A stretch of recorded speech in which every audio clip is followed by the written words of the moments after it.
परमपिता परमात्मा कबीर परमेश्वर जी की असीम श्रद्धा से बच्चों आपको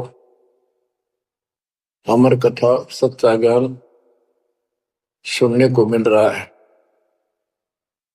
आपकी किस्मत परमात्मा ने अलग लेखनी से लिखी है, अलग आपका अकाउंट है जिस पर काल का कोई अधिकार नहीं है।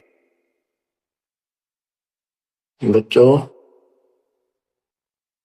परमात्मा का एक एक शब्द अपने को सत्य मानना होता है। या तो भक्ति पर लगो मत, भोगो कष्ट। भक्ति पर लग के भी और भक्ति मार्ग में अविश्वास होता है तो वो प्राणी सफल नहीं होता। जैसे दास को पहले शुरुआत में परमात्मा की चाह खूब थी और ये सुना करते थे द्रौपदी का चीर मिट गया, नरसिंह दास भगत की कुंडली भगवान ने ली। तो इस तरह की बातें आत्मा मानती थी, भगवान कुछ भी कर सकता है, पर कोई कह देता था नहीं ऐसा नहीं हुआ करता है, तो वैसे भगवान की आस्था बनाने के लिए कह रखा है ऐसा नहीं हो सकता। तो मन ये भी मान लेता था कि ऐसा ना होगा, पर भगवान तो है। केवल इतना मानकर भक्ति कर रहे थे, दीक्षा भी ले ली थी और फिर परमात्मा ने ऐसा अजब गजब किया, वो सारी शंका मिटा दी। लोहे की जाड़ी को 1 फुट से ज्यादा बढ़ा दिया और दोनों को बढ़ा दिया, एक को भी। तो बच्चों, विश्वास बहुत जरूरी है। जैसे आपको उदाहरण दिया जाता है सत्संग के माध्यम से। एक गांव के बाहर 2 साधक साधना कर रहे थे। एक 40 साल से बैठा था, आयु 60 के आसपास हो चुकी थी। दूसरा 4 वर्ष से साधना करने लगा था, वो भी घर त्याग कर बाहर आश्रम बना रखा था। तो बच्चों, वैसे तो साधना दोनों की ही शास्त्र विरुद्ध थी। पिछले संस्कार से प्रेरणा इतनी प्रबल हो जाती है कि आत्मा भगवान की तरफ तड़प जाती है, उसको खोज के लिए निकल पड़ती है और जैसा कोई मार्गदर्शन मिलता है उसी अनुसार अपना सारा जीवन कुर्बान कर देती है। उससे उसका कुछ तप बन जाता है और कुछ सिद्धियां आनी शुरू हो जाती हैं। उससे उसका वहां बोलबाला हो जाता है। फिर उसकी मृत्यु के बाद वहां एक यादगार बना दी जाती है। वो नरभाग आप तो नरक में गया, आने वाले उस गांव की कई पीढ़ियों को भी नरक भेजने का सामान तैयार कर गया। आने वाली पीढ़ियां उसी को मत्था टेक टेक के उस कब्र पे, उसकी मूर्ति पे और अपनी मनोकामना पूर्ण करवाती हैं। होता किसी का कुछ नहीं, पर वह भावना बन जाए, एकाधिका वैसे सूत बैठ जाए, दाव लग जाए। स्वाभाविक जो भक्ति ना करते उनका भी हो जाता है। वो तो उसका संस्कार होता था और वो नियमित उसका कर देते थे। हम भी ऐसे ही थे। अब बताना चाहता दास, फिर भी विश्वास बहुत काम करता है। भगवान उसके नंबर देता है अलग से, तो उसकी भक्ति में आस्था अगले जन्म में भी बनी रहती है। इस तरह की क्रियाओं से जो आस्तिक और नास्तिक दोनों क्रिया करता है, वो घर का रहता ना घाट का। एक देवदूत आया करता था ऊपर से, विष्णु जी के लोक से, और वो आकर के उन दोनों भक्तों से काफी देर तक चर्चा परमात्मा की करता था। और वो प्रश्न करते रहते थे, भगवान ठीक है, वहां की व्यवस्था कैसी है। तो वो देवदूत दोनों भक्तों के पास घंटों बैठ कर जाया करता था। देवदूत से भगवान ने पूछा भी, विष्णु ने कहा जाता है ये ऐसे ऐसे आपके भगत हैं, बहुत गजब के, कुर्बान हाथ के लिए तो उस गांव में, और मैं वहां बैठ रहता हूँ कुछ देर जाके, तो आपके ऊपर तो कुर्बान है।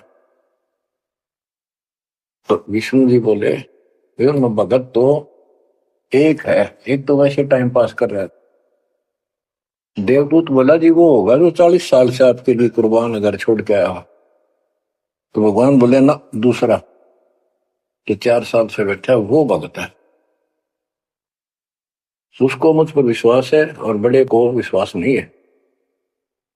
ये बात उस देवदूत का गले नहीं उतरा, ये तो हो ही नहीं सकता। तो भगवान ने समझ लिया कि देवदूत को विश्वास नहीं मेरी बात पे। तो विष्णु जी बोले भाई एक काम करना देवदूत, आज तू लेट जाना समय से, बस जिस समय जाता है, और फिर वो पूछेंगे कारण लेट होने का, तो उनको फिर ऐसे बताना कि आज भगवान ने समय दे रखा था कि दोपहर को सुई के नक्के में के सुराख में हाथी निकाल लेगा भगवान, और कहना कि मैं उसको देखने के लिए रुक गया, और भगवान ने हाथी उस सुई के नक्के में के निकाल दिया। वो इसी तरह किया। देवदूत पहले उसके पास गया, बड़े के पास, क्योंकि उसको भरम था। तो विष्णु जी ने कहा था फिर ये देखना वो कौन क्या प्रक्रिया करता है, तुझे स्वयं फैसला हो जाएगा भगत कौन है। देवदूत उस बड़े के पास गया,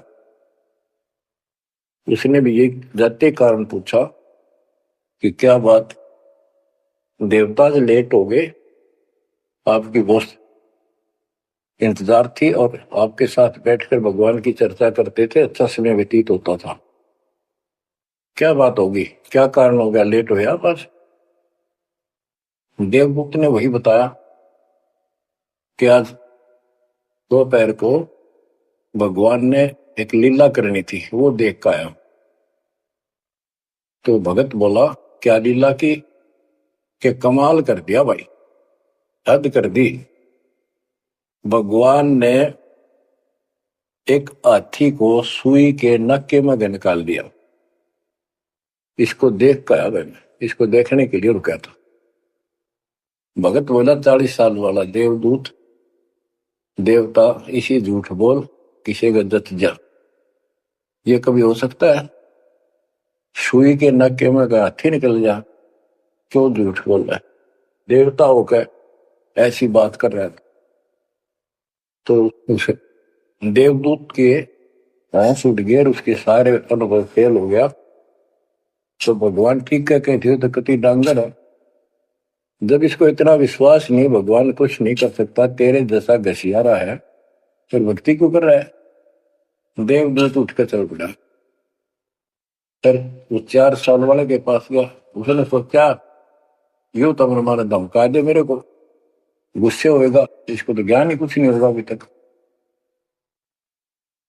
तो उस 4 साल वाले ने भी, भगत ने पूछा देवदूत तो लेट हो गए, आपके आने की बड़ी इंतजार रहती थी, आज तो सोच लिया था शायद नहीं आएंगे, क्या काम हो गया ऐसा कोई, हमें भी बताओ।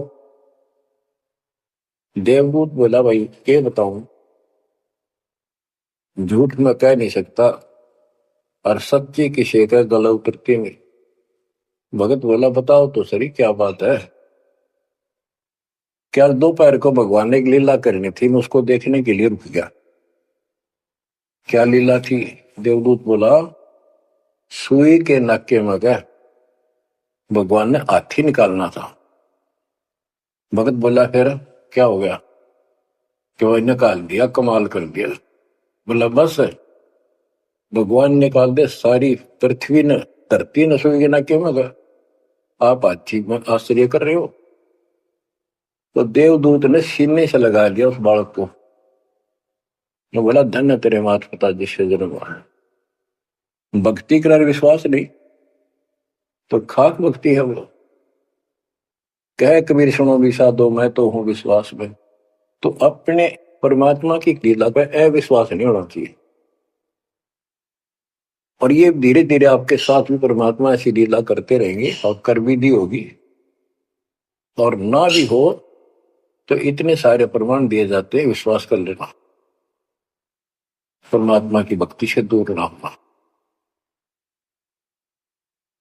अब बच्चों, आपको अजब गजब का ज्ञान दास बता रहा है, जो संत गरीबदास जी को परमात्मा से प्राप्त हुआ।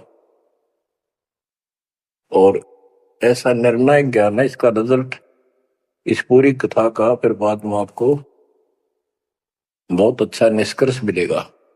बच्चों, इंद्रिय कर्म न लग लगार, जो भजन करे निर्दुंदरे, गरीबदास जग कीर्ति होगी, जब लग सूरज चंद्रे, जब लग सूरज चंद्रे।